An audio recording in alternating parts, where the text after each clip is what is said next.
Hi friends, welcome to our channel. Brahmamudi serial next ఎపిసోడ్లో ఏం జరగబోతోందో ఈ వీడియోలో చూసి తెలుసుకుందాం.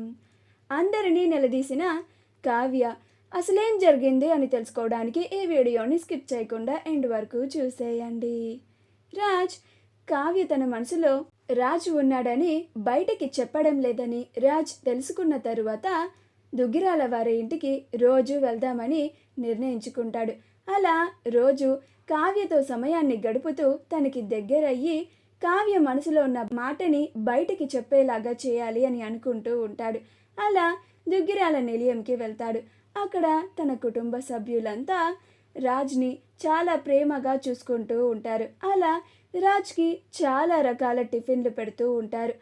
కాసేపటికి కావ్య ఏంటి ఇల్లంతా చాలా హడావిడిగా ఉంది అని కిందకి వచ్చి చూస్తుంది. కిందకి వచ్చి చూస్తే రామ్ వచ్చి ఉంటాడు. అందరూ చాలా ప్రేమగా రామ్ని చూసుకుంటూ ఉంటారు. కావ్య తరువాత రామ్ని చాలా బలవంతంగా బయటికి తీసుకొచ్చేసి అసలు మీరెందుకు మా ఇంటికి వచ్చారు, మిమ్మల్ని మా ఇంటికి రావద్దు అని చెప్పాను కదా అని నిలదీసి అడుగుతూ ఉంటుంది. అప్పుడు రామ్ ఇవాళే కాదు రోజు వస్తాను, ఇక నుంచి నా ఇల్లు ఇదే, నా కుటుంబం ఇదే, వీళ్ళే నా వాళ్ళు, మీరు కూడా నా వారే అని అంటాడు. అప్పుడు కావ్య ఏం మాట్లాడుతున్నారు మీరు, మీకు మతేమన్నా పోయిందా అని అంటుంది.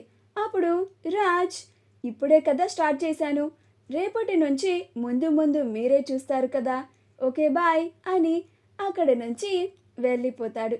కావ్య అసలు ఇంట్లో వాళ్ళంతా ఇంతలాగా ఆయనతో క్లోజ్గా మాట్లాడుతున్నారేంటి, ఆయన అసలు ఇంట్లోకి ఎందుకు రానిచ్చారు, ముందు వాళ్ళని నిలదీసి అడగాలి అని కోపంగా ఇంట్లోపలికి వెళ్ళి అత్తయ్య ఏంటత్తయ్య మీరు చేసిన పని అని అంటుంది.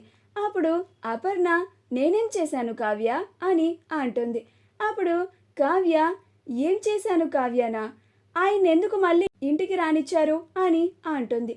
అప్పుడు ఇందిరాదేవి నా మనవడు నా ఇంటికి రావడానికి నీ పర్మిషన్ కూడా తీసుకోవాలా కావ్య అని అంటుంది.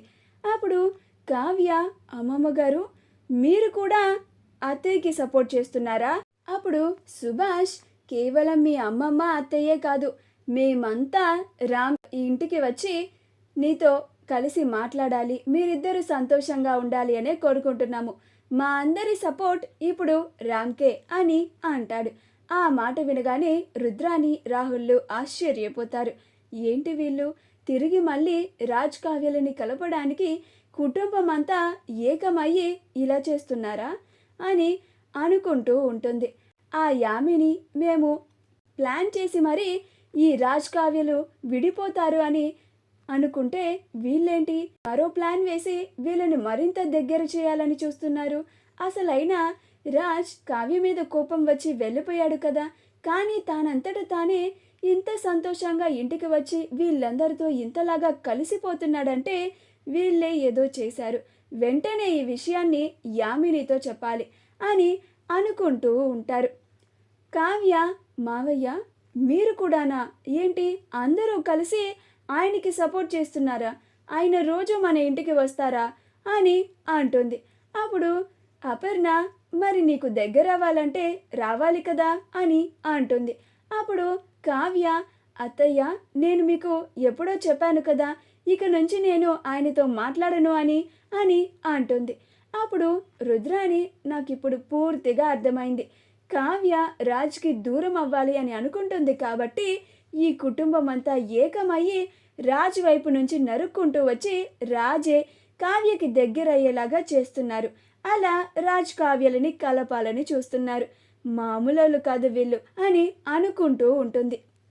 అమ్మో వీళ్ళని చూస్తూ ఉంటే రాజ్కి ఖచ్చితంగా గతాన్ని గుర్తు చేసేలానే ఉన్నారు, రాజ్కి గతం గుర్తుకు వస్తే నా కొడుక్కి పవర్ ఆఫ్ అటార్నీ రాదు, నేను అనుకున్నట్లుగా నేను కలగన్నట్టుగా నాకు ఈ ఇంటి ఆధిపత్యం రాదు, నా కలలన్నీ నాశనం చేసేది నేనెందుకు చూస్తూ ఊరుకుంటాను, దాన్ని ఖచ్చితంగా చెడగొడతాను, వెంటనే ఈ విషయం యామినితో చెప్పి రాజ్ని కంట్రోల్ చేయమని చెప్తాను, రాజ్ మళ్ళీ ఈ ఇంటికి రాకుండా చేయమని చెప్తాను అని అనుకుంటూ ఉంటుంది.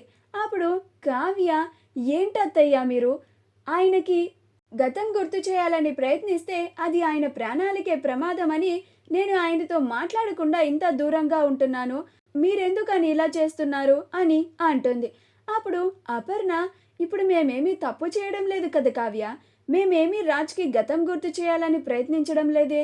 నిన్ను రాజ్ని కలపాలని ప్రయత్నిస్తున్నాము. రాజ్ కూడా నిన్ను చాలా ఇష్టపడుతున్నాడు. అందుకే తాను నిన్ను కలవడానికి అంతలాగా తాపత్రయపడుతున్నాడు. నువ్వు ఒప్పుకున్నా ఒప్పుకోకపోయినా, నీకు ఇష్టం ఉన్నా లేకున్నా, నువ్వు పర్మిషన్ ఇచ్చినా ఇవ్వకపోయినా రాజ్ రోజు మన ఇంటికి వస్తూనే ఉంటాడు. నీతో మాట్లాడడానికి ప్రయత్నిస్తూనే ఉంటాడు అని అంటుంది. అప్పుడు కావ్య, దానికి నేను ఒప్పుకోను అత్తయ్య అని కోపంగా తన గదిలోకి వెళ్ళిపోతుంది. అలా తన గదిలో కూర్చొని బాధపడుతూ ఉంటుంది. అప్పుడు అపర్ణ, అత్తయ్య, ఇప్పుడు కావ్య రాజ్ని మన ఇంటికి రానివ్వకుండా చేస్తుందా అని అంటుంది. అప్పుడు ఇందిరాదేవి, వాడు ఎవరి మనవడు అనుకుంటున్నావే? నా మనవడు. వాడి భార్య కోసం వాడు ఖచ్చితంగా తిరిగి వస్తాడు. వాడికిప్పుడు కావ్యకి కూడా వాడంటే ఇష్టముందని తెలిసిన తరువాత ఎవ్వరు ఆపినా కానీ అస్సలు ఆగడు అని అంటుంది. అప్పుడు అపర్ణ, అవునత్తయ్య, మీరు చెప్పింది కూడా కరెక్టే అని అంటుంది. కావ్య బాధపడి ఇక తాను ఎంత చెప్పినా ఇంట్లో వాళ్ళు వినిపించుకోరే అని అర్థం చేసుకొని సీతారామయ్యకి చెప్పాలి అని తాను సీతారామయ్యతో మాట్లాడడానికి వస్తుంది. అలా సీతారామయ్య దగ్గరికి వచ్చి, తాతయ్య గారు, ఆయన రోజు ఇలా మన ఇంటికి రావడం నాకు ఇష్టం లేదు తాతయ్య. ఎందుకంటే మనం రోజు ఆయనతో అంత క్లోజ్గా ఉంటే ఆయనకి గత జ్ఞాపకాలు గుర్తుకు వచ్చే ప్రమాదం ఉంది. అలా వాటి గురించి ఆయన ఎక్కువ ఆలోచించడం వల్ల ఆయన ప్రాణాలకే ప్రమాదం ఉంది అని అంటుంది. అప్పుడు సీతారామయ్య, చూడమ్మా కావ్య, ఇక్కడ మేము వాడికి గతం గుర్తు చేయాలని ప్రయత్నించడం లేదు. నిన్ను వాడిని కలపాలి అని ప్రయత్నిస్తున్నాము. నీకు ఇష్టం ఉన్నా లేకున్నా రాజ్ ఇక్కడికి రావడానికి మాత్రం నువ్వు ఒప్పుకోవాల్సిందే. నీకు అది ఇబ్బందిగా ఉన్నా సరే అని అంటాడు. అప్పుడు కావ్య ఏమీ మాట్లాడలేక మౌనంగా ఉంటుంది. అప్పుడు ఇందిరాదేవి, అంతేకాదు కావ్య, వాడు నీ పైన ఎంత ప్రేమని చూయించినా కానీ నీకు ఇష్టం లేనట్టుగానే నువ్వు ఉండాలి అని అంటుంది. అప్పుడు అపర్ణ, అవును కావ్య, వాడు అప్పుడు నీకు మరింత దగ్గరవడానికి ఇంకా ప్రయత్నిస్తూ ఉంటాడు. అప్పుడు ఈ కుటుంబానికి కూడా దగ్గరవుతాడు అని అంటుంది. అప్పుడు కావ్య, అది కాదత్తయ్య అని అంటుంది. అప్పుడు అపర్ణ, నువ్వు ఎన్ని చెప్పినా, నువ్వు కాదన్నా సరే రాజ్ మాత్రం రోజు మన ఇంటికి వస్తూనే ఉంటాడు అని అంటుంది.